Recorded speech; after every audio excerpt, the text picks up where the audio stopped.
Assalamualaikum warahmatullahi wabarakatuh. Semoga semua kebaikan terlimpah kepada kita semua. Amin ya rabbal alamin. Di suatu pagi yang cerah, Baginda Raja tampak termenung, memikirkan sesuatu yang mengganjal di hatinya. Penasihat istana yang melihat raut murung rajanya itu menghampiri dan kemudian bertanya, "Paduka yang mulia, apa yang sedang Paduka pikirkan? Kenapa Paduka terlihat murung begitu?" Baginda Raja kemudian menghela nafas, lalu ia berkata, "Aku sedang memikirkan keadilan Allah." Penasihat istana itu pun terkejut mendengar pernyataan Baginda Raja. "Memangnya apa yang Paduka pikirkan tentang keadilan Allah?" tanyanya. "Ya, aku nggak habis pikir kenapa Allah menciptakan neraka," jawab Baginda Raja. "Loh, kenapa bingung Paduka? Bukankah Paduka tahu sendiri neraka diciptakan untuk menghukum orang-orang yang berdosa Paduka?" jawab penasihat istana. "Iya, itu aku tahu," lanjut Baginda Raja. "Tapi bukankah Allah sendiri yang menciptakan manusia, memberi mereka kenikmatan dan rezeki, merawat mereka? Lalu mengapa ada yang harus dimasukkan ke dalam neraka? Ibarat seorang pematung yang menciptakan berbagai patung, kenapa ada beberapa yang ia hancurkan setelah patung itu jadi? Itu kan kehendak Allah, Paduka yang mulia. Allah berhak atas apa saja yang Allah perbuat. Kita sebagai manusia tidak berhak menilai apakah itu salah ataupun benar Paduka," sahut penasihat istana. Jawaban itu sama sekali tidak memuaskan Baginda Raja.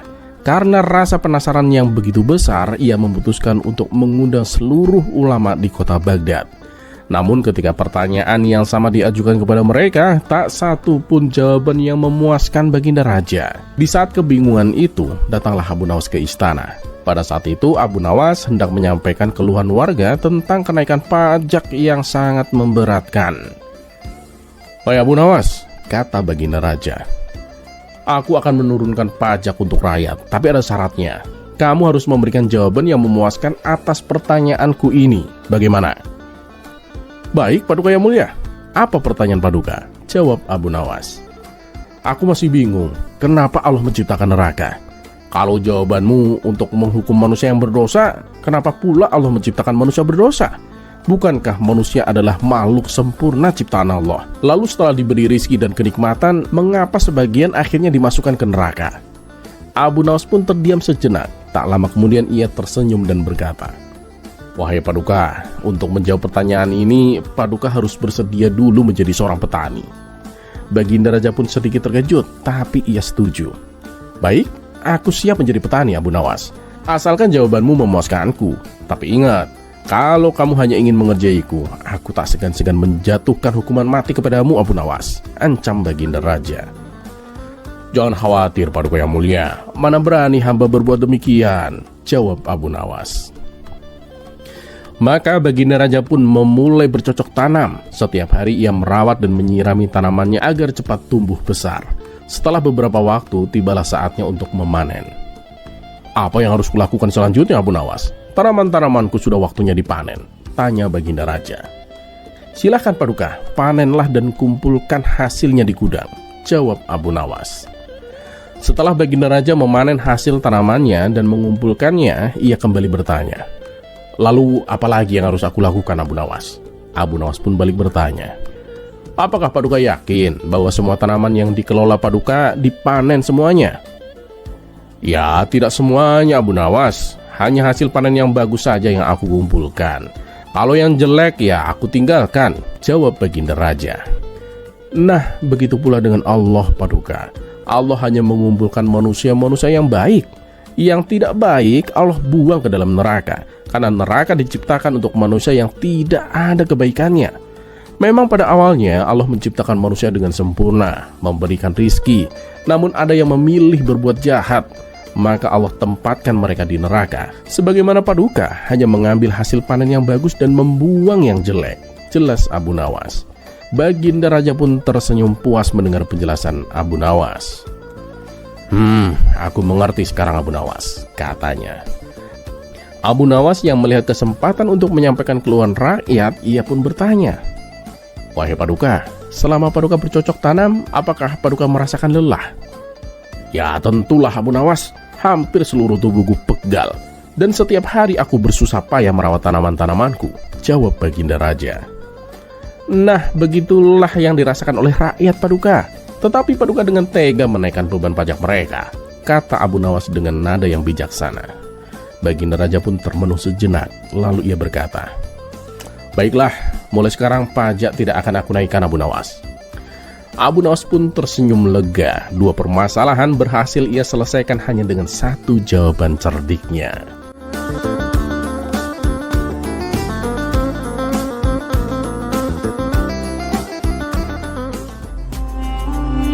Kisah selanjutnya.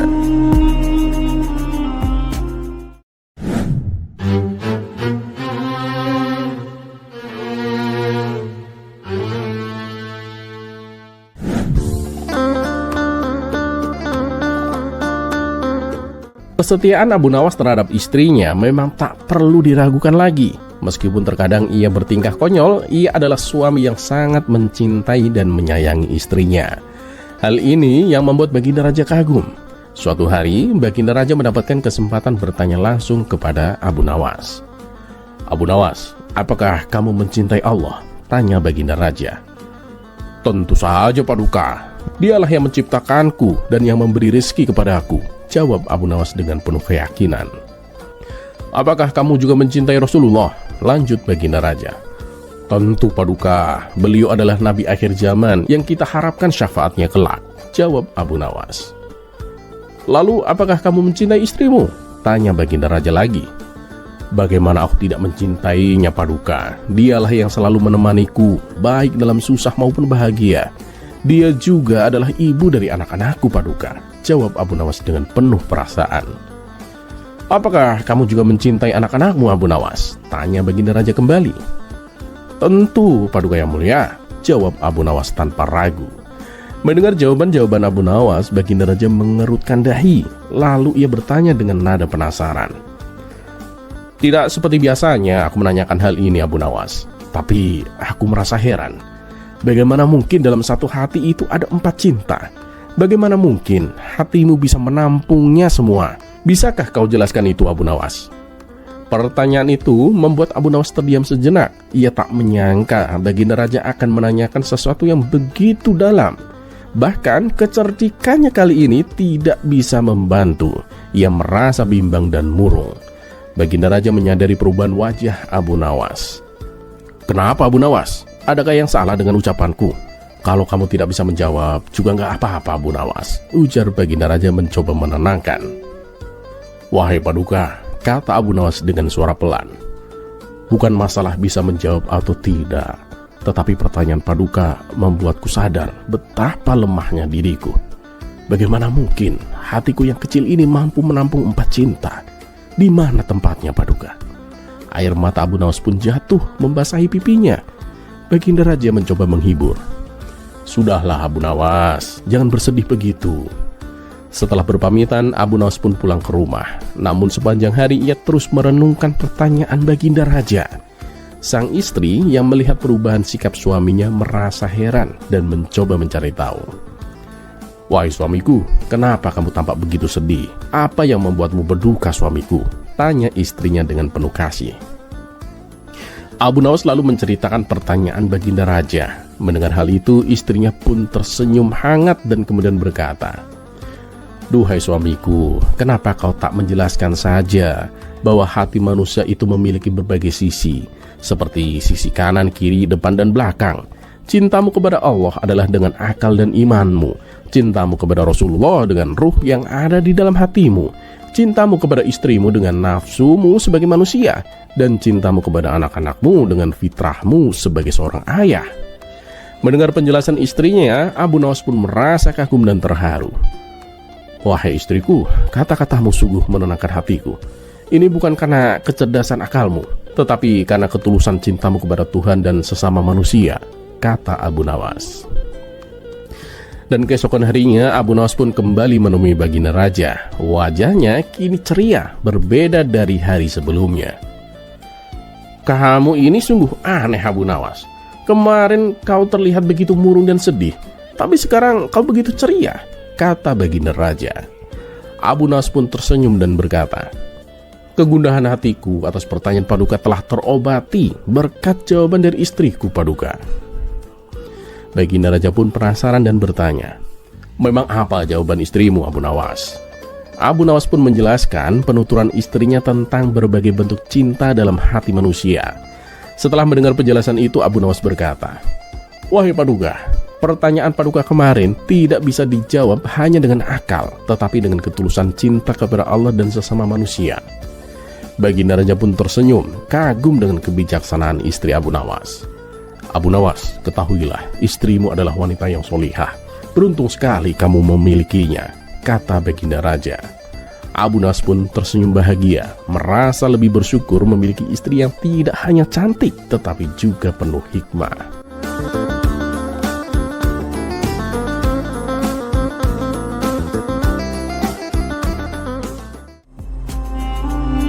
Kisah selanjutnya.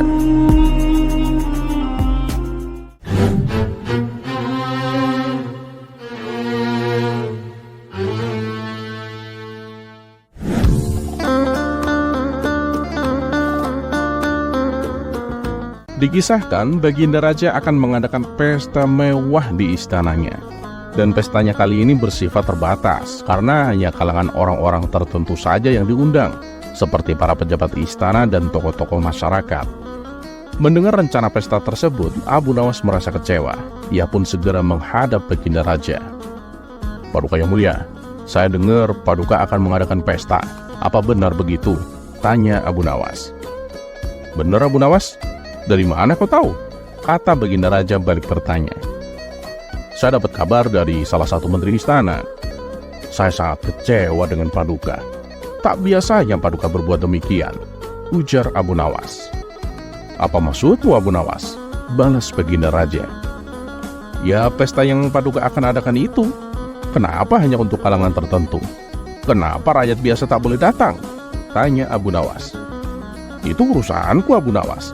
Kamu tak punya hak mengaturku," balas Baginda Raja. "Lalu bagaimana dengan saya, Paduka? Apakah saya juga tak diundang?" tanya Abu Nawas. Sejenak Baginda Raja terdiam. Ia pun akhirnya berkata, "Baiklah Abu Nawas, karena kamu juga termasuk tokoh masyarakat, maka aku akan mengundangmu." Mendengar itu, Abu Nawas pun langsung tersenyum. Namun di balik senyumannya terbesit sebuah rencana konyol untuk merusak suasana pesta. Menurutnya, pesta yang hanya dihadiri pejabat istana adalah pesta yang melukai perasaan rakyat kecil. Sementara Baginda Raja yang menangkap gelagat Abu Nawas tak akan membiarkannya begitu saja. "Sebaiknya aku ceritakan yang sebenarnya, supaya Abu Nawas mau mengerti," pikir Baginda Raja. "Begini Abu Nawas, di acara pesta nanti, semua tamu yang hadir diwajibkan membawa kado hadiah. Itulah sebabnya pesta ini hanya diperuntukkan kepada pejabat istana dan tokoh-tokoh masyarakat. Aku tak akan mungkin membebani rakyatku untuk memberikan kado hadiah kepadaku. Nanti ada saatnya aku mengadakan pesta yang diperuntukkan untuk seluruh rakyatku. Bukankah setiap tahun aku juga mengadakan pesta untuk mereka?" jelas Baginda Raja.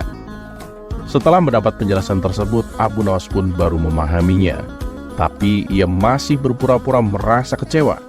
Baginda Raja kembali berkata, "Abu Nawas, karena pesta kali ini terbatas, kamu juga harus membawa hadiah untukku." Abu Nawas pun terkejut mendengarnya. "Waduh, gara-gara cepat berprasangka buruk, aku jadi yang kena sial," batin Abu Nawas. "Ampun Paduka yang mulia, tapi saya ini kan orang miskin Paduka. Mana mungkin saya sanggup memberikan hadiah," ujar Abu Nawas. "Itu kan salahmu sendiri. Kamu sendiri yang meminta diundang ke acara pesta. Tapi nggak usah khawatir Abu Nawas. Aku tak akan memintamu memberi kado hadiah yang mahal," balas Baginda Raja. "Baiklah Paduka, hadiah apa yang Paduka inginkan?" tanya Abu Nawas. "Aku ingin kamu membawakan hadiah yang bisa membuatku senang, tetapi juga bisa membuatku emosi," jawab Baginda Raja. "Permintaan aneh macam apa lagi nih?" gumam Abu Nawas. Tapi mau tak mau, Abu Nawas harus menyanggupinya. Pada keesokan harinya, Abu Nawas melakukan rutinitas seperti biasanya, yaitu mencari kayu di hutan. Waktu itu kayu yang didapatkannya lumayan banyak, sehingga ia bekerja sampai sore. Bahkan ia pulang ke rumah ketika menjelang maghrib. Karena saking lelahnya, selepas sholat Isya, Abu Nawas membaringkan tubuhnya dan tertidur. Padahal saat itu ia sudah ada janji untuk menghadiri pesta yang diadakan oleh Baginda Raja. Sementara di tempat lain, Baginda Raja sedang menantikan kehadiran Abu Nawas. Namun hingga pesta berakhir, ia tak kunjung datang. Meskipun Baginda Raja sedikit kecewa, tapi di balik itu ada kebahagiaan yang didapatnya, yaitu ia akan menggunakan kesalahan Abu Nawas ini untuk bisa menghukum dirinya. Dan singkat cerita, keesokan harinya datanglah Abu Nawas menghadap. "Ya Abu Nawas, kenapa tadi malam kamu gak datang? Dan mana hadiah yang aku inginkan?" tanya Baginda Raja. Namanya saja Abu Nawas, kesalahan yang ia buat justru dijadikannya sebagai hadiah. "Bukankah tadi malam saya sudah memberikannya, Paduka?" kata Abu Nawas. "Mana? Tadi malam saja kamu gak datang," balas Baginda Raja. "Coba ingat baik-baik, Paduka. Hadiah apa yang Paduka inginkan? Paduka kan menginginkan hadiah yang bisa membuat senang, tapi bisa membuat Paduka emosi, betul kan? Nah, ketidakhadiran saya di pesta itulah hadiah untuk Paduka. Paduka pasti senang karena saya tidak jadi mengacaukan acara pesta. Dan Paduka jadi punya alasan menghukum saya karena tidak datang ke acara pesta. Tapi begitu mendengar penjelasan saya ini, Paduka tak bisa membantahnya, bahkan malah membenarkan jawaban saya. Oleh karenanya, Paduka menjadi emosi karena tidak bisa menghukum saya," tutur Abu Nawas. Spontan, Baginda Raja pun tertawa terpingkal-pingkal. "Kamu memang cerdik, Abu Nawas. Ya sudah, nih, aku beri hadiah 10 dinar untukmu," kata Baginda Raja sambil menyerahkan uangnya. Abu Nawas pun merasa senang menerimanya. "Tapi tunggu Abu Nawas, uang tersebut harus kau belanjakan untuk membeli sesuatu yang bisa membuatmu menjadi orang paling bahagia di dunia. Dan sesuatu itu harus kau tunjukkan kepadaku," perintah Baginda Raja. Tanpa menunggu lama, Abu Nawas pun segera pergi ke pasar untuk melaksanakan perintah rajanya. Setibanya di pasar, Abu Nawas membeli jubah yang sederhana. Lalu jubah tersebut ia berikan kepada tukang jahit. Ia meminta kepada si penjahit agar saku jubahnya dirubah 2 kali lebih besar. Setelah selesai, Abu Nawas pun langsung kembali ke istana dengan mengenakan jubah yang baru dibelinya itu. Melihat penampilan Abu Nawas dengan jubah yang aneh, membuat Baginda Raja tertawa. "Ada-ada saja kau Abu Nawas. Apa bisa jubah seperti itu membuatmu menjadi orang paling bahagia di dunia?" tanya Baginda Raja. "Oh, tentu Paduka. Mulai sekarang, jubah ini akan selalu membuat saya merasa paling bahagia di dunia," balas Abu Nawas. Tawa Baginda Raja pun semakin kencang. "Apa aku tidak salah dengar? Dengan jubah berkantong besar seperti itu, yang ada kamu terlihat seperti orang idiot Abu Nawas," kata Baginda Raja sambil terus tertawa. "Ya, mereka yang tidak tahu akan berpikiran seperti itu. Tapi bagi yang tahu, justru pasti akan merasa kagum," sahut Abu Nawas. "Oh ya? Bisa kau jelaskan?" pinta Baginda Raja mulai penasaran. "Dengan jubah berkantong besar ini, Paduka, nantinya saya bisa membawa hadiah lebih banyak apabila Paduka memberikan saya sebuah tantangan. Dan setiap kali saya mendapatkan hadiah yang banyak, saya merasa menjadi orang paling bahagia di dunia," terang Abu Nawas. Kali ini Baginda Raja pun memuji kecerdasan Abu Nawas. Dan karena hari itu Abu Nawas telah membuat Baginda Raja terhibur, ia pun kembali memberikannya hadiah dengan jumlah uang yang lebih besar. "Tuh kan, bener apa yang saya katakan. Belum juga aku bawa jubah ini ke rumah, tapi sudah kelihatan hasilnya," celetuk Abu Nawas. Sudah Abu Nawas, kamu pulang sajalah. Aku sudah tak kuat menahan rasa sakit perutku," balas Baginda Raja sambil tertawa.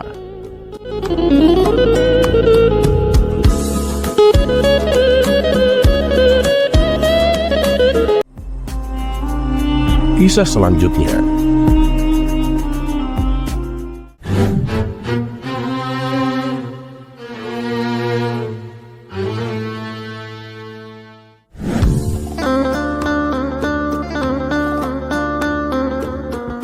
Suatu ketika, Abu Nawas mengalami kesusahan ekonomi, sehingga untuk mencukupi kebutuhannya sehari-hari, ia terpaksa akan menjual barang-barang yang ada di rumahnya. Tapi ia bingung, barang apa yang bisa laku dijual. Setelah mengamati seisi ruangan rumah, matanya tertuju pada sebuah guci tua. Guci tersebut merupakan barang antik peninggalan dari mendiang ayahnya. Akhirnya ia pun terpaksa membawa guci itu ke toko barang antik. "Tuan, aku mau menjual guci ini," kata Abu Nawas kepada pemilik toko. Ketika si pemilik toko melihat guci tersebut, si pemilik toko merasa takjub. "Wah, ini kan barang antik. Udah sangat langka guci seperti ini. Pasti harganya mahal," pikir si pemilik toko. Namun karena sifat serakahnya, terbesit niat si pemilik toko untuk menipu Abu Nawas. "Ini sih guci biasa, Abu Nawas. Mana laku dijual," kata si pemilik toko berpura-pura. Mendengar hal itu, Abu Nawas pun kecewa dan hendak kembali pulang. Tapi tiba-tiba si pemilik toko mencegahnya. "Abu Nawas, memangnya kamu sedang butuh uang sampai-sampai kamu jual guci?" "Baiklah, aku akan beli gucimu," ujar si pemilik toko. "Tapi katamu ini guci biasa. Memangnya bisa laku berapa?" tanya Abu Nawas. "Ya paling cuma 5 dinar lah. Itu pun kalau kamu mau. Karena kan tujuanku membeli guci itu semata-mata hanya untuk menolongmu, Abu Nawas," ujar si pemilik toko. Akhirnya keduanya pun sepakat. Guci Abu Nawas terjual dengan harga 5 dinar. Beberapa hari kemudian, Abu Nawas dipanggil Baginda Raja untuk datang ke istana. Maka berangkatlah ia memenuhi panggilan rajanya itu. Singkat cerita, sampailah Abu Nawas ke istana dan menghadap Baginda Raja. "Abu Nawas, tempo hari istriku membeli sebuah guci di toko antik. Aku lihat-lihat guci itu persis seperti guci milik mendiang ayahmu. Memang kamu menjualnya?" tanya Baginda Raja. "Iya Paduka, saya menjualnya karena sedang butuh uang," jawab Abu Nawas. "Oh, ya sudahlah. Berapa kamu menjualnya?" tanya Baginda Raja kembali. 5 dinar Paduka," jawab Abu Nawas. "Apa? 5 dinar? Apa aku nggak salah dengar? Itu kan guci antik yang langka. Harganya bisa sampai 200 dinar Abu Nawas," kata Baginda Raja. "Waduh, saya sendiri juga tidak tahu Paduka. Soalnya si pemilik toko bilang kalau itu hanya guci biasa." Berarti saya kena tipu ini," sesal Abu Nawas. Mendengar hal itu, Baginda Raja pun ikut merasa geram. "Jangan khawatir Abu Nawas. Aku akan panggil dia untuk mempertanggungjawabkan perbuatannya," ucap Baginda Raja. "Tidak usah Paduka. Saya sudah punya cara lain untuk memberinya pelajaran," ujar Abu Nawas. Kemudian pada keesokan harinya, Abu Nawas kembali mendatangi toko penjual barang antik tersebut. "Wahai kawanku Abu Nawas, apa yang bisa saya bantu?" kata si pemilik toko menyambutnya. "Aku mau menjual poci ini. Apa kamu mau membelinya?" tanya Abu Nawas. "Coba lihat sini pocinya," pinta si pemilik toko. Setelah ia mengamati dengan seksama, ternyata itu hanyalah poci biasa yang harganya paling cuma 5 dinar. "Mau jual harga berapa pocimu ini?" tanya si pemilik toko. 200 dinar, jawab Abu Nawas. "Apa? 200 dinar? Gila kamu, gak mau beli aku," ujar si pemilik toko. "Kalau gak mau ya udah, aku juga gak akan memaksa kok," kata Abu Nawas sambil berpura-pura akan berlalu. Tunggu dulu Abu Nawas, jangan pergi dulu. Aku penasaran, kenapa harganya bisa semahal itu?" tanya si pemilik toko. "Ini ya Tuan, poci ini bukan sembarang poci. Ini adalah poci ajaib, bisa menjawab pertanyaan apapun," jawab Abu Nawas. Lalu untuk mengetes kebenarannya, si pemilik toko memegang kantong tempat ia menyimpan uangnya. "Poci, berapa jumlah uang yang ada di kantongku ini?" tanya si pemilik toko. Abu Nawas berpura-pura mendekatkan poci itu ke telinganya, seolah-olah ia mencoba mendengarkan sesuatu dari poci itu. Kemudian Abu Nawas mengangguk-ngangguk seakan-akan baru saja diberitahu oleh si poci. Jumlahnya ada 50 dinar dan 770 dirham, jawab Abu Nawas. Si pemilik toko pun menjadi terkesan dan akhirnya ia pun bersedia membelinya dengan harga 200 dinar. Setelah transaksi selesai, Abu Nawas pun lalu pulang dengan membawa uang 200 dinar.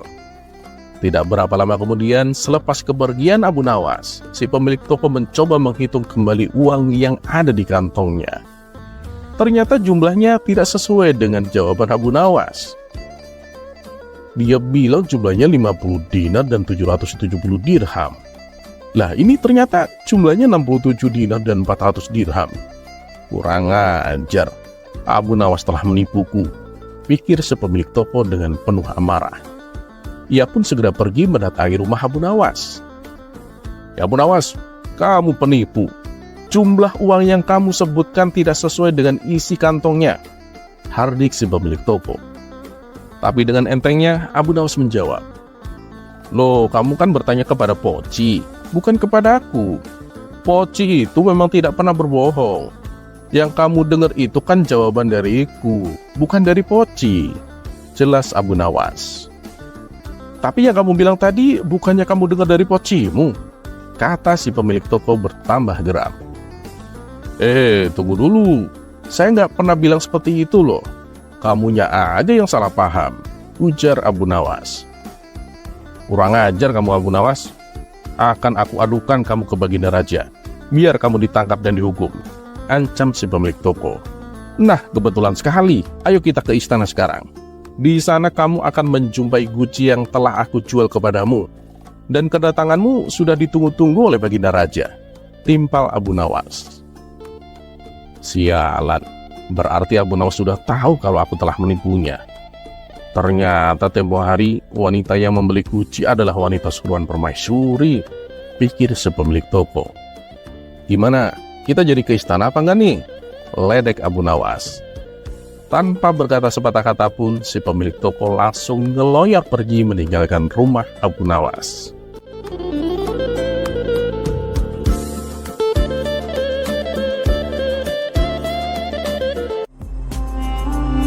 Kisah selanjutnya.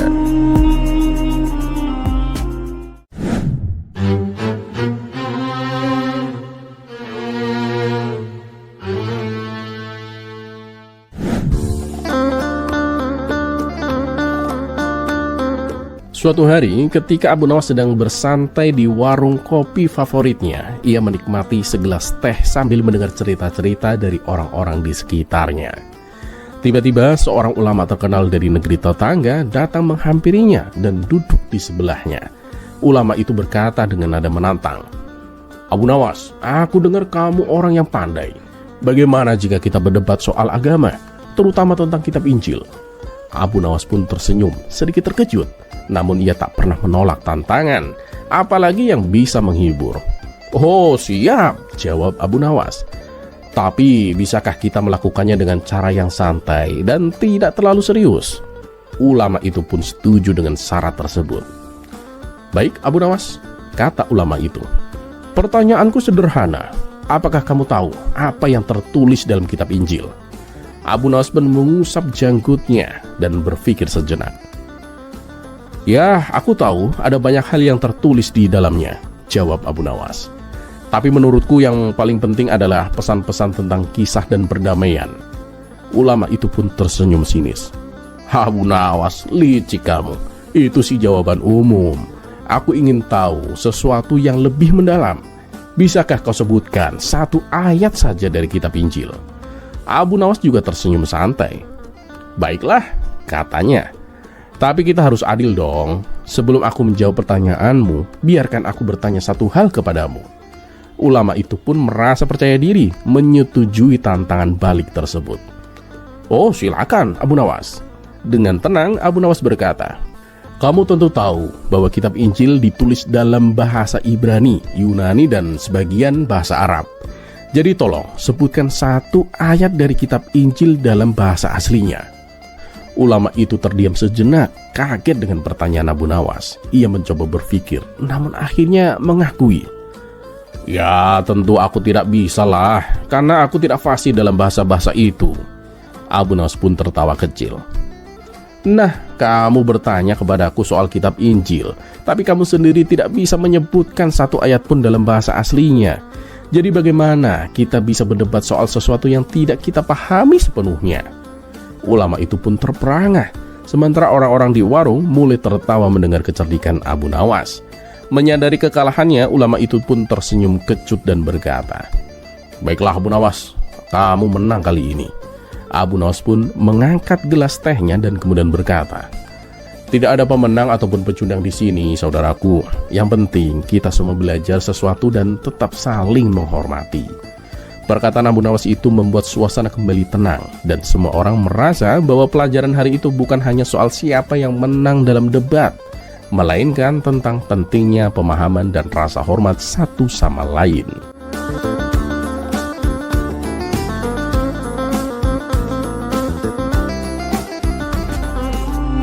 Kisah selanjutnya.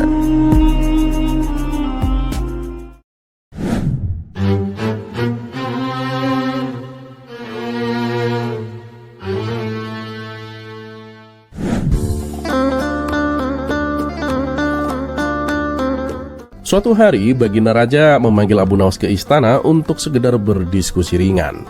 Baginda Raja ingin melepaskan penat karena seminggu ini ia disibukkan dengan berbagai permasalahan istana.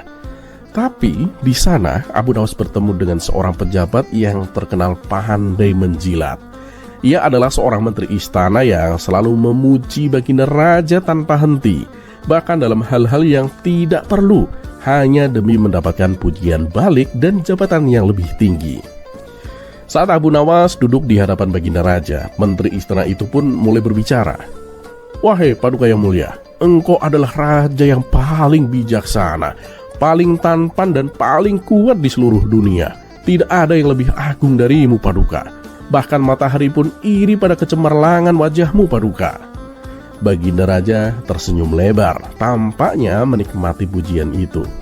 Tapi Abu Nawas tahu bahwa orang ini hanya berkata-kata manis untuk kepentingan pribadinya. Melihat kesempatan itu, Abu Nawas pun tiba-tiba menyela dengan senyuman. "Wah, kamu benar sekali, Tuan Menteri. Aku bahkan pernah mendengar kisah luar biasa tentang kehebatan Baginda Raja." Baginda Raja pun penasaran. "Oh, kisah apa itu, Abu Nawas?" Abu Nawas pun mengusap dagunya dengan mantap, siap dengan cerita konyolnya. Menurut cerita yang beredar di kalangan masyarakat, Paduka pernah menangkap seekor harimau dengan tangan kosong sambil melantunkan puisi. Bahkan harimau itu kemudian memohon maaf dan menjadi pelayan pribadi Paduka Raja. Tuan Menteri yang merasa perlu ikut serta dalam cerita dengan cepat menimpali. "Nah, benar sekali itu. Aku sendiri juga menyaksikan kejadian itu, wahai Paduka. Harimau itu begitu ketakutan oleh kehebatan Paduka, sampai-sampai ia menangis seperti anak kucing." Baginda Raja mulai tersenyum lebar, tampaknya semakin senang mendengar cerita-cerita aneh ini.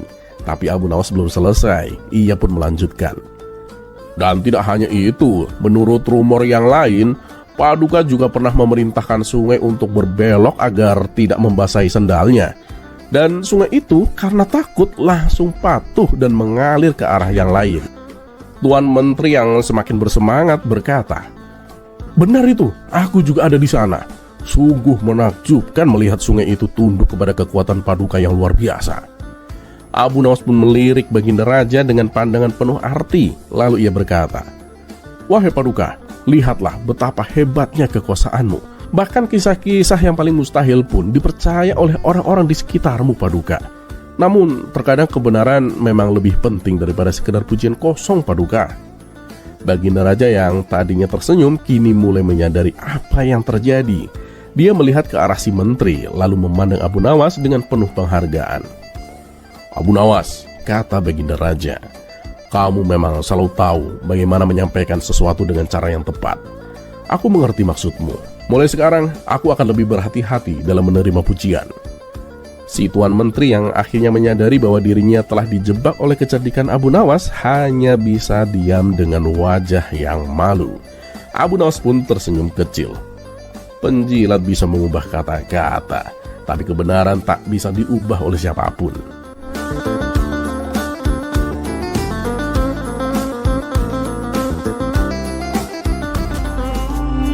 Kisah selanjutnya.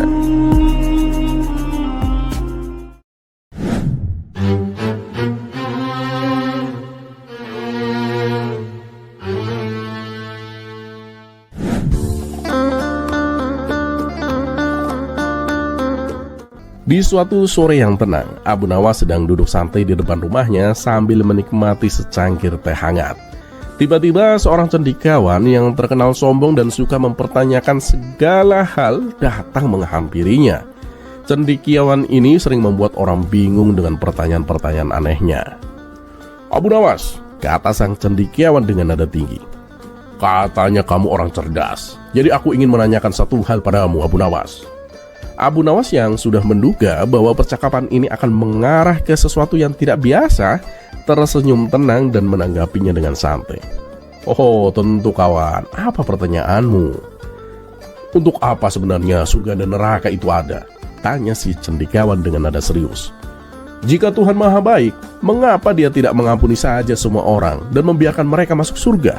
Apa gunanya neraka?" Abu Nawas pun berpikir sejenak, lalu menatap si cendekiawan dengan senyum penuh teka-teki. Dengan senyuman khas, ia menjawab, "Sebelum aku menjawab pertanyaanmu, izinkan aku bertanya sesuatu padamu." Si cendekiawan pun sedikit terkejut dan penasaran. "Memangnya apa yang ingin kau tanyakan, Abu Nawas?" Abu Nawas pun memulai dengan tenang. "Bayangkan kawan, engkau memiliki rumah yang sangat indah. Di dalam rumah itu ada taman yang cantik, makanan lezat, dan segala hal yang membuatmu bahagia. Nah, sekarang, apakah kamu akan membiarkan orang asing, pencuri, dan penjahat masuk ke rumahmu tanpa izin?" Cendekiawan itu pun terdiam sejenak, merasa bingung. Lalu ia pun menjawab, "Ya, tentu saja tidaklah. Aku tidak akan membiarkan mereka masuk rumahku." Abu Nawas pun tersenyum lebih lebar. "Nah, surga itu seperti rumah Tuhan yang sangat indah, kawan. Apakah kau pikir Tuhan akan membiarkan siapa saja masuk, termasuk mereka yang tidak patuh dan berbuat jahat? Kalau begitu, apa gunanya aturan kalau semua orang bisa masuk surga begitu saja, kawan?" Sang cendekiawan pun mulai terdiam, tak bisa menjawab. Namun ia masih ingin menantang Abu Nawas. "Tapi kalau begitu, untuk apa Tuhan menciptakan neraka? Apa gunanya?" Abu Nawas pun berpura-pura terkejut. "Loh, kamu tidak tahu? Neraka itu diciptakan untuk orang-orang yang suka terlalu banyak bertanya hal-hal aneh seperti ini. Kalau tidak ada tempat seperti neraka, di mana lagi kita akan menaruh orang-orang seperti itu?" Mendengar jawaban Abu Nawas, wajah sang cendekiawan memerah antara bingung, marah, atau ingin tertawa. Sementara itu Abu Nawas pun tertawa keras, merasa puas dengan jawabannya yang kocak namun penuh makna.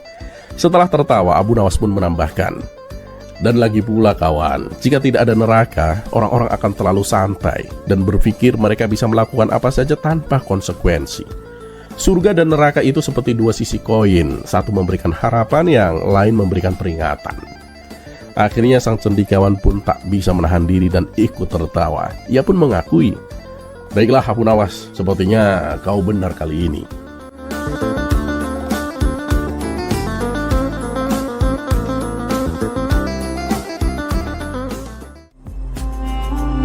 Kisah selanjutnya.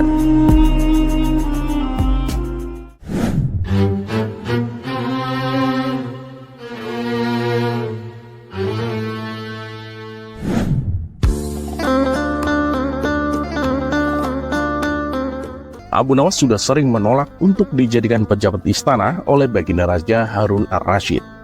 Bukan karena dia tak butuh uang. Ini lebih kepada Abu Nawas muak dengan kehidupan para pejabat yang penuh dengan intrik, konspirasi, dan perbuatan yang kurang terpuji. Dan memang Abu Nawas lebih suka membantu orang-orang kecil yang terkena masalah, apalagi kalau bermasalah dengan seorang pejabat. Dan tak tanggung-tanggung, bila memakai ucapan tak berhasil, Abu Nawas tak segan-segan bermain fisik. Bahkan Abu Nawas berani meminta makhluk astral untuk membantunya. Seperti pada kisah kali ini, Abu Nawas meminta bantuan kepada malaikat untuk memberikan pelajaran kepada seorang pejabat yang bejat. Dan kisah ini berawal dari adanya seorang pencuri di kota Baghdad. Si pencuri itu sebenarnya sering tertangkap oleh warga. Namun anehnya, ia tidak pernah jera dengan perbuatannya. Suatu hari, ia mencuri di rumah salah seorang saudagar kaya raya. Ketika sedang menjarah barang-barang berharga, dia kepergok oleh si pemilik rumah.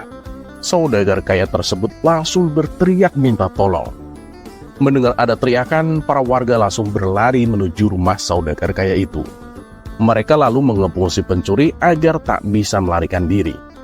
Tapi anehnya, si pencuri tampak terlihat tenang. Dia sama sekali tidak ada niat kabur. Justru ia menghampiri warga yang mengepungnya.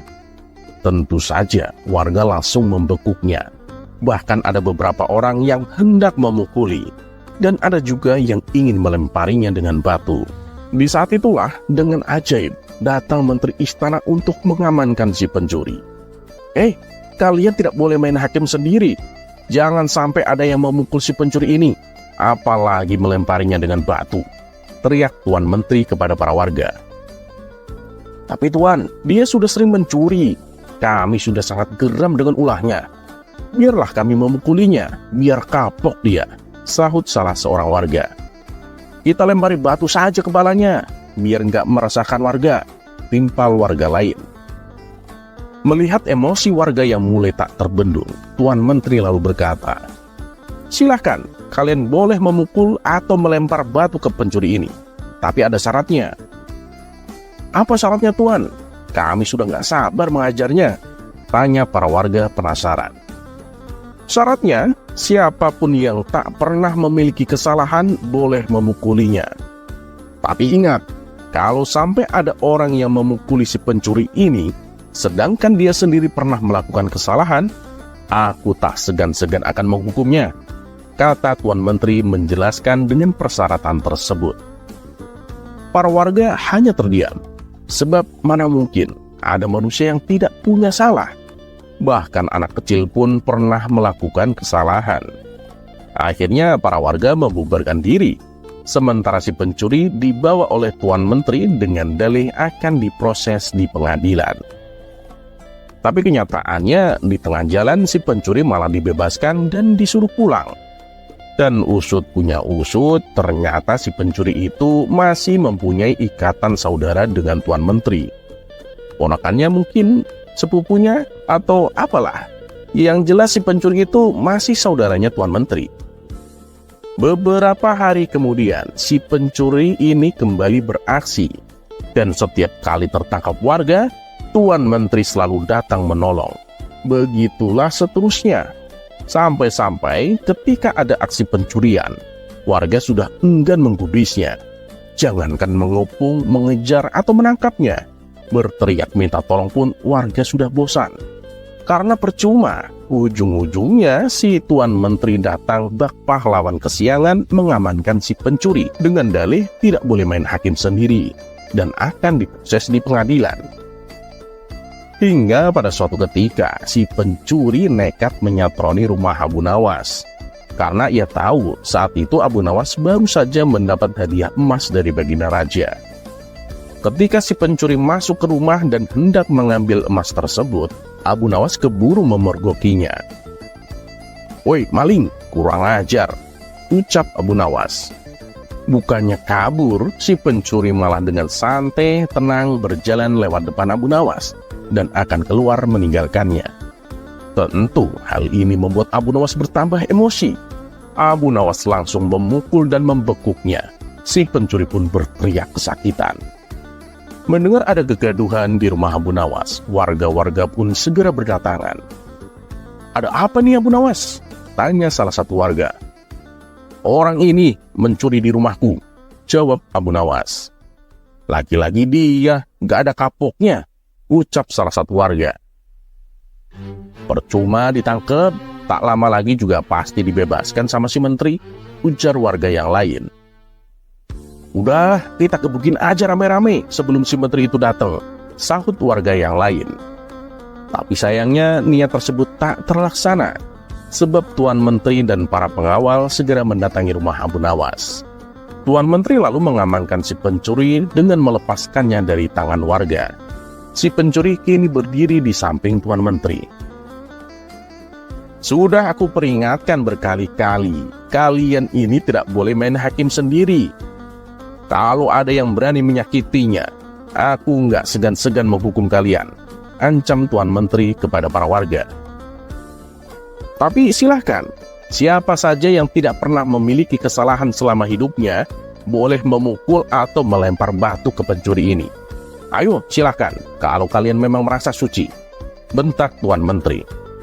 Mendengar itu, para warga pun terdiam seketika. Tapi tidak bagi Abu Nawas. Diam-diam ia mengambil 2 batu besar lalu dilemparkan ke atas secara bersamaan. Saat 2 batu tersebut kembali turun, masing-masing mengenai kepala si pencuri dan Tuan Hakim. Sontak si pencuri langsung pingsan jatuh tersungkur. Dari kepalanya keluar darah mancur bercucuran. Begitu juga dengan Tuan Menteri.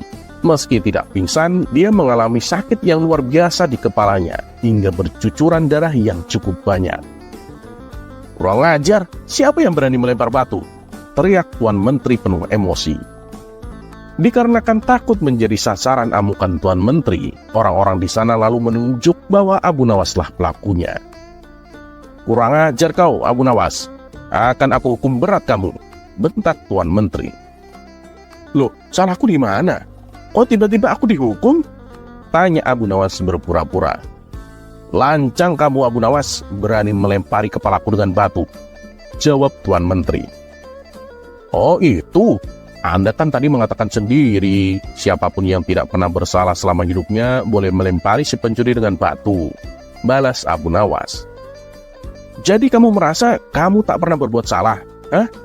Jangan sok suci kamu, Abu Nawas, hardik Tuan Menteri. Justru itu, aku ini memang pernah berbuat salah. Makanya aku minta bantuan malaikat langit. Aku berikan dia 2 batu dengan melemparkannya ke atas. Ketika malaikat itu melemparkannya ke bawah, ternyata yang kena bukan hanya si maling ini, tapi Anda juga ikut kena. Mungkin malaikat langit lebih tahu bila selama ini Anda bersekongkol dengan si maling ini, kata Abu Nawas.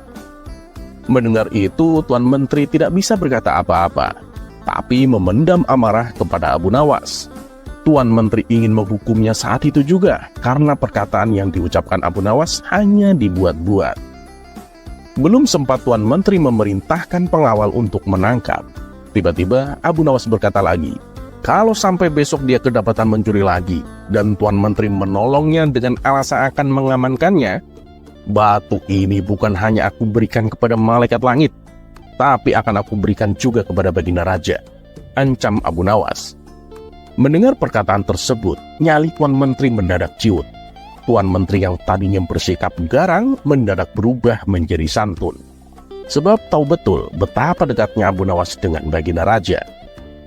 Maaf Tuan Abu Nawas, aku pastikan kali ini si maling akan mendapat hukuman, kata Tuan Menteri.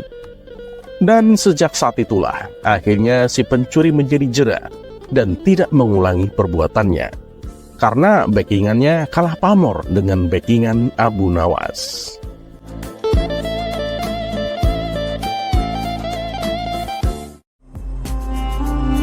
Kisah selanjutnya.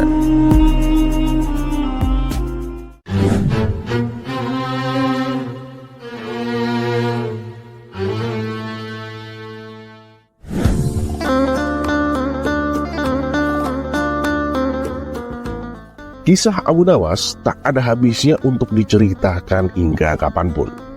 Seperti pada kisah kali ini, kecerdikan Abu Nawas dalam menyelamatkan rajanya dari rongrongan dan kudeta para pengkhianat. Selidik punya selidik, ternyata yang telah melakukan pengkhianatan adalah para menteri raja sendiri. Dan berkat bantuan Abu Nawas yang pandai ini, akhirnya bisa ditemukan juga nama menteri yang telah berkhianat. Berikut kisah lengkapnya. Pada suatu hari di kerajaan yang dipimpin oleh Raja Harun ar-Rasyid telah terjadi huru-hara. Rakyatnya tak lagi mendapat ketenangan seperti biasanya karena telah terjadi penculikan dan pembunuhan yang misterius.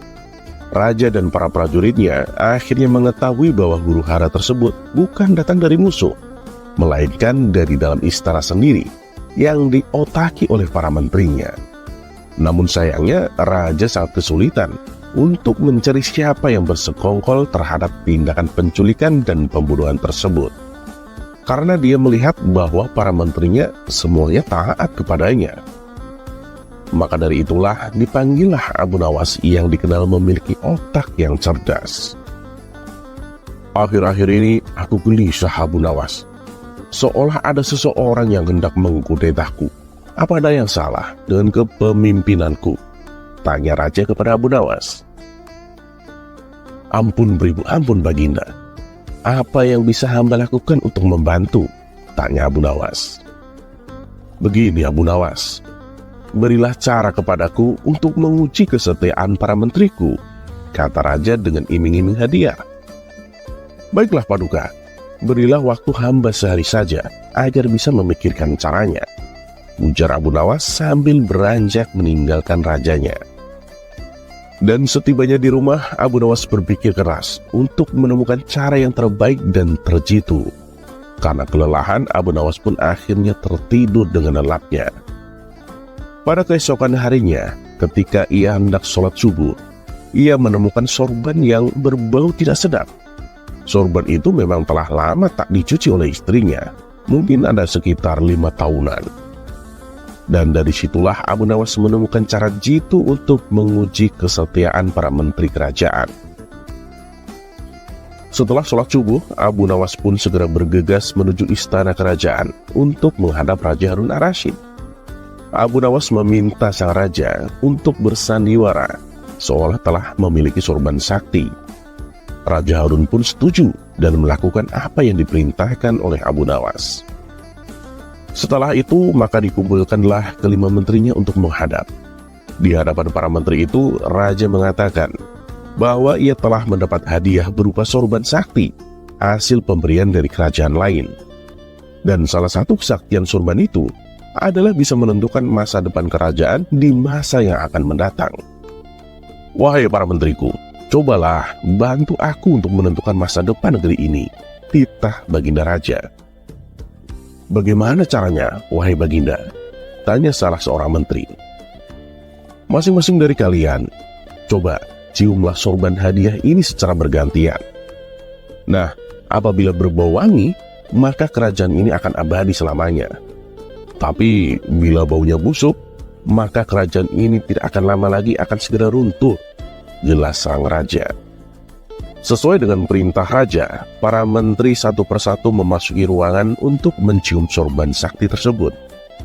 Setelah semuanya telah mendapatkan giliran, maka dikumpulkanlah lagi menteri-menterinya. Bagaimana baunya? Tanya raja. Paduka yang mulia, sorban ini baunya sangat harum. Niscaya kerajaan ini akan tetap abadi, Paduka, jawab menteri pertama. Menteri kedua dan menteri ketiga pun menjawab sama dengan menteri pertama. Intinya adalah mereka berusaha untuk membuat rajanya senang. Kini giliran menteri keempat dan kelima angkat bicara. Di luar dugaan, menteri keempat dan kelima ini mengatakan bahwa sorban sakti tersebut baunya busuk dan menyengat hidung. Mendengar pernyataan menteri keempat dan kelima itu, raja akhirnya murka dan membuka rahasia bahwa sorban yang dikiranya sakti tersebut adalah milik Abu Nawas yang memang sudah usang dan tak dicuci lama sekali. Bergetarlah badan para menteri pertama, kedua, dan ketiga. Ya, kini aku tahu siapa di antara kalian yang telah berkhianat kepadaku. Kalian telah terbukti berbohong dan kalian pantas untuk masuk penjara, ujar Raja Harun. Menteri pertama, kedua, dan ketiga segera ditangkap dan dimasukkan ke dalam penjara. Kepada menteri keempat dan kelima, Raja Harun memberikan hadiah kepada mereka karena kesetiaan yang telah diberikan. Tak lupa juga, Abu Nawas mendapat bagian hadiah yang telah dijanjikan oleh Raja Harun kemarin hari.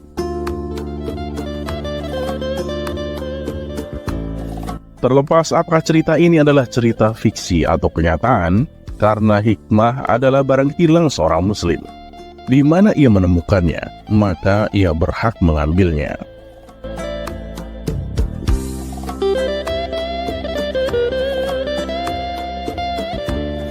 Dan satu yang harus selalu kita tahu, bahwa Allah Subhanahu wa Ta'ala tidak pernah menjanjikan bahwa langit itu selalu biru, bunga selalu mekar, dan mentari selalu bersinar. Tapi ketahuilah bahwa Dia selalu memberi pelangi di setiap badai, senyum di setiap air mata, berkah di setiap cobaan, dan jawaban di setiap doa.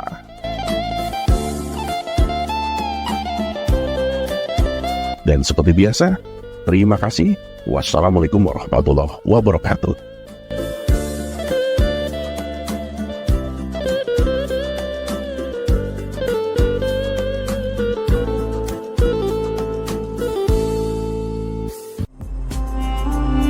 Kisah selanjutnya.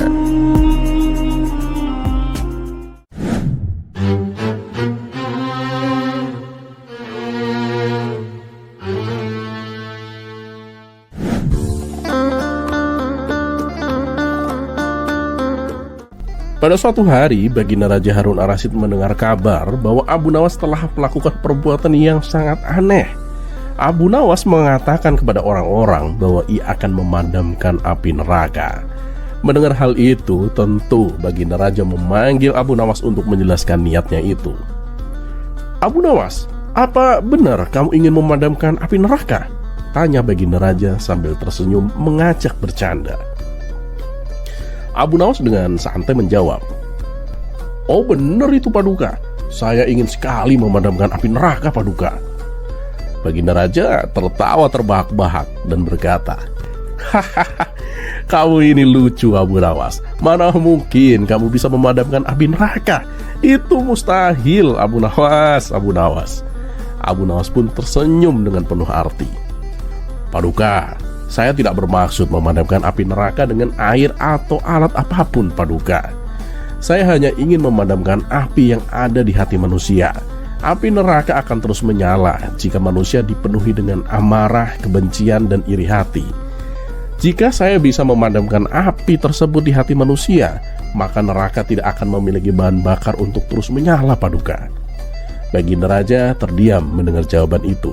Ia tidak menyangka bahwa maksud Abu Nawas begitu mendalam. Setelah beberapa saat, Baginda Raja tersenyum dan berkata, "Kamu memang cerdik Abu Nawas. Aku selalu kagum dengan caramu melihat dunia." Abu Nawas pun tersenyum dan berkata, "Terima kasih Paduka. Terkadang memang api terbesar itu tidak berada di neraka Paduka, melainkan di hati manusia itu sendiri."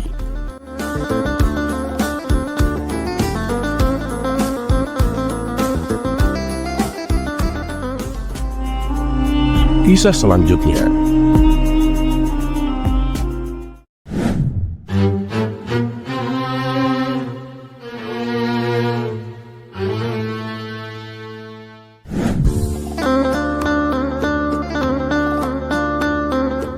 Pada suatu hari, Abu Nawas diundang ke sebuah majelis yang berada di kota.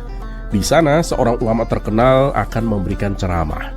Ulama ini dikenal pandai berbicara tentang kebajikan, tapi orang-orang di sekitarnya tahu bahwa dia lebih tertarik pada harta dan kemewahan daripada ilmu atau agama. Ketika Abu Nawas tiba di majelis, ulama tersebut sedang duduk di atas panggung dengan penuh kemegahan, memakai jubah mewah dan cincin berkilauan. Dia berbicara dengan penuh percaya diri, menceramai orang-orang tentang pentingnya hidup sederhana dan tidak tergoda oleh kemewahan dunia. "Saudara-saudaraku," kata ulama itu, "dunia ini hanyalah sementara. Janganlah kalian tergoda oleh harta benda. Ingatlah, hidup zuhud adalah jalan menuju surga." Mendengar hal itu, Abu Nawas pun tersenyum kecil. Ia tahu betul bahwa kehidupan ulama tersebut jauh dari kata zuhud. Setelah ceramah selesai, Abu Nawas pun berdiri dan berkata dengan suara lantang, "Wahai ulama yang mulia, sungguh perkataanmu sangat menyentuh hati. Tapi izinkanlah aku bertanya satu hal. Adakah jalan pintas menuju surga yang tidak melibatkan kemiskinan?" Ulama itu pun terkejut dengan pertanyaan Abu Nawas. "Apa maksud dari pertanyaanmu itu?" Abu Nawas pun tersenyum ramah. "Ya, engkau mengajarkan kami untuk hidup sederhana dan tidak tergoda harta benda. Namun jubahmu dari sutra yang mahal dan cincin di jarimu tampak seperti barang duniawi yang sangat engkau cintai. Bagaimana kau bisa menasehati kami untuk meninggalkan dunia, sementara engkau tampak begitu menikmati kekayaannya? Orang-orang yang hadir pun mulai berbisik, merasa bahwa Abu Nawas telah menyentuh titik yang sensitif. Ulama itu berusaha tetap tenang. Ketahuilah, aku memakai ini semua bukan karena aku mencintai dunia. Ini hanya bentuk penghormatan pada ilmu yang aku sampaikan. Bukankah seorang ulama harus tampil terhormat di depan umat? Abu Nawas pun tertawa kecil. Oh begitu rupanya. Jadi engkau memakai sutra demi ilmu dan cincin emas itu demi menghormati wahyu. Luar biasa sekali alasanmu. Tapi bukankah ilmu lebih terhormat bila disampaikan oleh mereka yang benar-benar meninggalkan dunia, bukan yang menikmati keindahannya? Ulama itu pun mulai gelisah, namun tetap mempertahankan posisinya. Hei, kamu tidak mengerti. Harta ini hanyalah titipan Allah. Selama aku tidak mencintainya, tidak ada salahnya aku memakainya. Abu Nawas pun mengangguk seolah setuju. Ah, benar itu. Harta memang hanya titipan. Kalau begitu, jika harta ini hanya titipan, tentu engkau tidak keberatan bila menyerahkan sebagian besar hartamu kepada fakir miskin yang lebih membutuhkan, kan? Toh itu hanya titipan dan bukan milikmu. Ulama itu pun terdiam sejenak, mencari-cari alasan. Tapi kali ini dia tidak bisa lagi mengelak. Semua orang yang hadir menunggu jawabannya. Dengan wajah sedikit memerah, dia menjawab dengan suara pelan. Oh, tentu, aku akan memikirkannya. Abu Nawas pun tersenyum lebar dan menundukkan kepala dengan sopan. Memikirkan? Ah, itu juga bentuk cinta pada dunia, wahai ulama. Karena orang yang benar-benar tidak tergoda oleh dunia tidak perlu berpikir panjang untuk memberikan apa yang bukan miliknya. Ulama itu tak lagi berkata apa-apa. Orang-orang di majelis itu pun mulai menyadari bahwa ucapan ulama tersebut tak sesuai dengan perbuatannya. Dan di tengah-tengah keheningan itu, Abu Nawas hanya tersenyum sambil bergumam. Orang yang gila dunia akan selalu punya alasan untuk mencintainya, meski lidahnya bicara sebaliknya.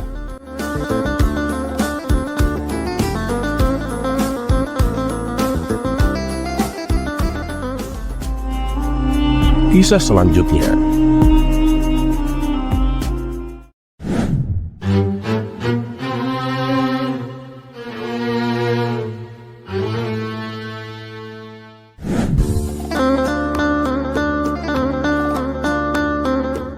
Kisah Abu Nawas kali ini berawal dari seorang pria yang gemar menyebarkan fitnah. Di setiap hari dia bercerita buruk tentang orang lain, bahkan jika hal itu tidak benar sekalipun. Dan suatu hari pria itu mulai menyebarkan fitnah tentang Abu Nawas, mengatakan bahwa Abu Nawas adalah seorang penipu yang suka memanfaatkan kecerdikannya untuk merugikan orang lain. Fitnah tersebut menyebar begitu cepat dan banyak orang desa mulai ragu pada Abu Nawas. Mengetahui hal ini, Abu Nawas tetap tenang. Ia tahu bahwa melawan fitnah dengan amarah hanya akan memperburuk keadaan. Maka dia merencanakan sesuatu yang lebih bijak. Hingga suatu pagi, Abu Nawas pun pergi menemui pria pemfitnah itu dengan wajah yang penuh senyum. "Saudaraku, aku dengar kamu sering berbicara tentang diriku akhir-akhir ini," kata Abu Nawas sambil duduk di sampingnya. Pria itu merasa bangga karena fitnahnya mendapat perhatian, menjawab dengan angkuh. "Ya, aku hanya menyampaikan apa yang menurutku benar, Abu Nawas." Abu Nawas pun mengangguk seolah setuju. "Bagus sekali, saudaraku, karena kau sangat peduli padaku. Aku punya permintaan sederhana. Aku ingin meminta sedikit bantuan darimu, saudaraku." Pria itu pun merasa heran, tapi juga penasaran. "Bantuan apa yang kau minta dariku, Abu Nawas?" Abu Nawas pun kemudian mengeluarkan bantal yang terbuat dari bulu angsa dan menyerahkannya kepada si pemfitnah. "Saudaraku, bisakah kau membawa bantal ini ke tengah pasar, mengoyaknya dan menyebarkan bulu-bulu ini ke udara?" Si pemfitnah yang merasa ini adalah tugas mudah dan mungkin bagian dari rencana Abu Nawas untuk merendahkan diri, langsung menyetujuinya. "Tentu saja, itu sangat mudah." Setelah itu pria tersebut pun pergi ke pasar, mengoyak bantal dan membiarkan angin menerbangkan bulu-bulu ke segala arah. Setelah selesai dia kembali menemui Abu Nawas dengan penuh kebanggaan. "Abu Nawas, aku sudah melakukannya. Sekarang apa lagi yang kau inginkan?" Abu Nawas pun tersenyum kecil. "Bagus, Sekarang yang perlu kau lakukan hanyalah mengumpulkan kembali semua bulu yang telah kau sebarkan tadi dan membawanya kembali kepadaku. Si pemfitnah pun tercengang. Itu tidak mungkin. Bulu-bulu itu telah tersebar ke seluruh desa, Abu Nawas. Aku tidak bisa mengumpulkannya lagi. Abu Nawas pun kemudian menatap pria itu dengan mata penuh kebijaksanaan. Saudaraku, ketahuilah, bulu itu tak ubahnya dengan fitnah yang kau sebarkan tentang diriku. Sekali kata-kata itu keluar dari mulutmu, mereka tersebar kemana-mana, dan kau tak mungkin bisa mengembalikannya. Bahkan jika kau ingin meluruskan segalanya, kerusakan yang ditimbulkan fitnahmu sudah terlalu jauh, saudaraku. Pria itu pun terdiam, menyadari akan kesalahannya. Wajahnya memerah karena malu, dan dia mulai merasa bersalah atas perbuatannya. Abu Nawas pun melanjutkan, ingatlah saudaraku, fitnah itu seperti bulu di angin, mudah untuk disebarkan tetapi mustahil untuk dikumpulkan kembali. Jadi sebelum engkau berbicara buruk tentang seseorang, pastikan kamu tahu kebenarannya, karena apa yang keluar dari mulutmu bisa merusak lebih dari yang kau kira, saudaraku. Pria itu pun memohon maaf kepada Abu Nawas, berjanji untuk tidak lagi menyebarkan fitnah. Dan sejak saat itu, dia menjadi orang yang lebih hati-hati dalam berbicara. Dan nama Abu Nawas pun kembali dihormati di desa tersebut.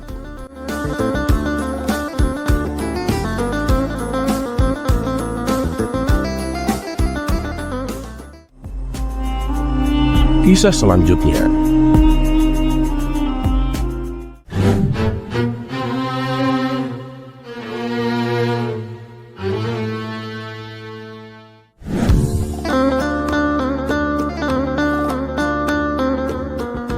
Dikisahkan ada seorang saudagari yang sangat dermawan. Setiap hari ia selalu menyantuni fakir miskin dan anak-anak yatim. Dengan kelebihan inilah, kemanapun dia pergi selalu ditemani kerabat serta para tetangganya. Hingga pada suatu hari, saat bersama kawannya, saudagar kaya raya itu terlihat murung, seperti tengah memikirkan sesuatu. Melihat perilaku yang tidak biasa tersebut, salah seorang teman akhirnya bertanya, "Woi kawan, apa yang kau pikirkan? Kenapa terlihat sedih begitu?" ujar salah satu teman kepada saudagar itu. "Selama ini, dimanapun berada, aku selalu ditemani orang-orang. Apakah nanti ketika aku mati, ada yang mau menemaniku di kuburan?" kata saudagar itu. Mendengar jawaban tersebut, semua kawannya terdiam. Sebab mana mungkin ada yang mau menemani mayat di kuburan. Ternyata kegelisahan saudagar tersebut terus menghampirinya sepanjang hari. Akhirnya dia menulis surat wasiat yang berisikan barang siapa yang mau menemaninya selama 40 hari di dalam kubur setelah ia mati nanti, akan diberi warisan separuh dari harta peninggalannya. Lalu ditanyakan hal itu kepada anak-anaknya untuk menjaganya di dalam kuburan nanti. "Mana mungkin kami sanggup menemani ayah, karena saat itu ayah kan sudah menjadi mayat," ujar anak-anak saudagari yang menolak permintaan tersebut. Keesokan harinya, si saudagar memanggil semua kerabat yang terdiri dari kakak dan adik-adiknya. Namun lagi-lagi, permintaannya ditolak karena dianggap tidak wajar. Mana ada orang yang sanggup melakukan itu, walaupun akan mendapat setengah dari hartamu, kata para kerabatnya menjelaskan. Dengan perasaan sedih, saudagar tersebut memerintah ajudannya untuk mengadakan sayembara ke seantero negeri, yang berisikan barang siapa yang mau menemaninya selama 40 hari di dalam kubur saat ia meninggal, maka akan diberi setengah harta dari kekayaannya. Tidak lama setelah sayembara itu diumumkan, sang saudagar pun meninggal dunia. Kuburannya dihias megah dengan segala perlengkapan. Di saat bersamaan, Abu Nawas mendengar sayembara itu. Dengan tergesa-gesa, dirinya menuju rumah si saudagar untuk memberitahu bahwa ia bersedia menjalani sayembara tersebut. Keesokan harinya dikuburlah si saudagar. Abu Nawas pun ikut masuk ke liang lahat sambil membawa kapak berharganya yang setiap hari menemaninya bekerja mencari kayu di hutan. Setelah seluruh pelayat pergi, hanya tersisa Abu Nawas menemani jenazah di liang lahat. Tidak lama kemudian, malaikat Munkar dan Nakir datang untuk bertanya ke jenazah tersebut. Menyadari siapa yang datang, Abu Nawas pun sedikit menjauh dari mayat saudagar itu. Dalam hati, Abu Nawas berpikir, sudah tiba saatnya mayat untuk diinterogasi. Namun ternyata, yang ditanya bukanlah mayat si saudagar, tetapi kedua malaikat itu malah menuju ke arahnya. "Apa yang kau lakukan di sini?" ujar malaikat Munkar dan Nakir. "Aku sudah menemani mayat ini selama 40 hari untuk mendapatkan setengah harta warisannya," jawab Abu Nawas. "Apa saja harta yang kau miliki?" tanya kedua malaikat lagi. "Hartaku hanya kapak ini," jawab Abu Nawas. Ternyata kedua malaikat itu terus bertanya sampai pada pertanyaan, "Di mana kamu mendapatkannya?" "Aku membelinya," jelas Abu Nawas. Dari sanalah setiap hari Abu Nawas ditanya seputar kapak dan pekerjaannya. Hingga di hari ke-40, kedua malaikat itu datang kembali dan masih bertanya seputar kapak tersebut. Tapi sebelum menjawab, Abu Nawas sudah membuka pintu kubur itu. Di luar ternyata sudah ada banyak kerabat saudagar tersebut. Abu Nawas pun berlari sambil berteriak dan berkata, "Ambil aja semua harta warisannya, aku sudah tidak menginginkannya." Mereka semua heran atas sikap Abu Nawas. Padahal sudah genap 40 hari Abu Nawas menjalankan sayembara, tapi malah tidak mau menerima hadiahnya. Dan sesampainya di rumah, Abu Nawas berkata kepada istrinya, "Aku sudah tidak menginginkan harta apapun dari mayat itu." "Kenapa kamu tolak? Padahal kan kamu sudah menyelesaikan tugas dan itu menjadi hakmu," ujar sang istri. Abu Nawas pun menceritakan pengalamannya di dalam kubur yang bertemu malaikat Munkar dan Nakir, yang terus-menerus bertanya seputar kapaknya selama 40 hari. Padahal itu hanyalah sebuah kapak. "Terus bagaimana kalau aku menerima setengah dari hartanya? Berapa pertanyaan dan berapa lama nanti aku ditanya?" tutur Abu Nawas.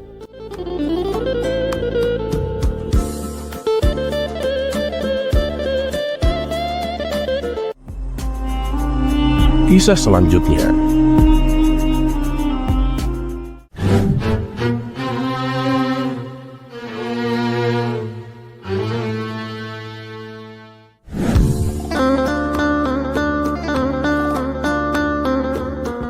Di suatu pagi yang cerah, Baginda Raja Harun ar-Rasyid mengajak beberapa menterinya pergi bertamasya ke sebuah tempat wisata. Tak lupa Baginda Raja juga mengajak Abu Nawas untuk menambah suasana liburan menjadi lebih asyik. Di tengah-tengah perjalanan mereka menuju tempat wisata, dari kejauhan mereka melihat seorang kakek yang sedang menunggangi seekor keledai. "Menteriku, coba kau tanya siapa orang tua itu?" perintah Baginda Raja kepada menterinya yang bernama Ja'far. Kemudian Ja'far mendekati kakek tua tersebut. "Maaf kek, kalau boleh tahu kakek dari mana?" tanya Ja'far. "Aku dari Basrah anak muda," jawab si kakek. "Memangnya kakek mau kemana ini?" tanya Ja'far kembali. "Aku mau ke Baghdad," jawab sang kakek. "Ada keperluan apa kek jauh-jauh ke Baghdad?" tanya Ja'far penasaran. "Aku mau mencari obat buat mataku ini anak muda," jawab sang kakek sambil memperlihatkan matanya yang sedang sakit. Di tengah percakapan mereka muncul ide jahil dari Baginda Raja. Ia pun kemudian berbisik kepada Abu Nawas. "Ya Abu Nawas, coba kamu ajak berguru kakek itu." Abu Nawas menjawab, "Jangan Paduka, kasihan. Dia itu sudah sangat tua. Dan aku juga takut nanti kalau kakek itu marah." "Sudahlah, itu nanti urusanku. Intinya kamu sekarang ajak kakek itu bergurau," respon Baginda Raja. "Baiklah Paduka," ucap Abu Nawas. Ia pun segera menghampiri kakek yang sedang bersama Ja'far. "Kakek, kalau misalkan aku beri Anda resep untuk mengobati mata, apa imbalannya kek?" tanya Abu Nawas. "Oh, pasti aku akan memberikan imbalan yang sesuai untukmu," jawab si kakek. "Nah, dengarkan baik-baik resep ini ya kek," ujar Abu Nawas dengan raut wajah serius. Si kakek tak sabar menunggu perkataan Abu Nawas. "Jadi begini kek, kakek ambil 3 tiupan angin, 3 sengatan terik matahari, 3 pantulan cahaya rembulan, dan 3 sorot lampu biasa. Nah, setelah semuanya terkumpul, kakek tumbuk pada sebuah lumpang yang tak berlubang. Kemudian kakek taruh ramuan yang telah lembut tadi ke dalam sebuah mangkok besar yang sudah pecah berkeping-keping. Dan jangan lupa kakek juga harus menyimpannya di udara selama 3 bulan. Nah, setelah masa 3 bulan, maka oleskan ramuan itu ke mata kakek yang sakit sebanyak 3 kali sebelum tidur. Insya Allah, kakek akan sembuh, kata Abu Nawas. Mendengar perkataan Abu Nawas itu, sang kakek pun naik pitam. Akhirnya si kakek pun turun dari keledainya dan menghampiri Abu Nawas. Ambil keledai ini sebagai imbalan awal, kata si kakek sambil memalingkan wajahnya dari Abu Nawas. Jika setelah menggunakan resepmu itu mataku menjadi sembuh, aku akan memberimu lagi imbalan seorang budak wanita yang setia melayanimu. Dan jika kelak ternyata kamu telah mati terlebih dahulu sebelum aku, budak wanita itu juga akan setia menemanimu di neraka. Ia akan setia meludahi matamu dan memukul wajahmu sambil berteriak dan mengejekmu. Abu Nawas tak menyangka, ternyata balasan gurauan si kakek lebih menyakitkan. Seketika Baginda Raja pun langsung tertawa terpinggal-pinggal. Sedangkan Abu Nawas saja bisa melongo mendengar jawaban si kakek. Oleh karena itu Baginda Raja kemudian memberikan hadiah kepada kakek tersebut. Terima kasih Paduka Yang Mulia, kata si kakek dengan hati yang bahagia. Tak lama setelah itu sang kakek pun pergi meninggalkan mereka. Namun Baginda Raja masih saja tak bisa menahan tawanya. Ia terus tertawa sepanjang perjalanan, sementara Abu Nawas terus menggerutu mengingat kejadian tersebut. Niatnya mau ngerjain, malah aku yang dikerjain, sesal Abu Nawas. Mendengar Abu Nawas berkata demikian, bukannya kasihan, tawa Baginda Raja malah semakin menjadi-jadi. Abu Nawas, baru kali ini aku melihatmu tak bisa berkutik, ujar Baginda Raja sambil terus tertawa.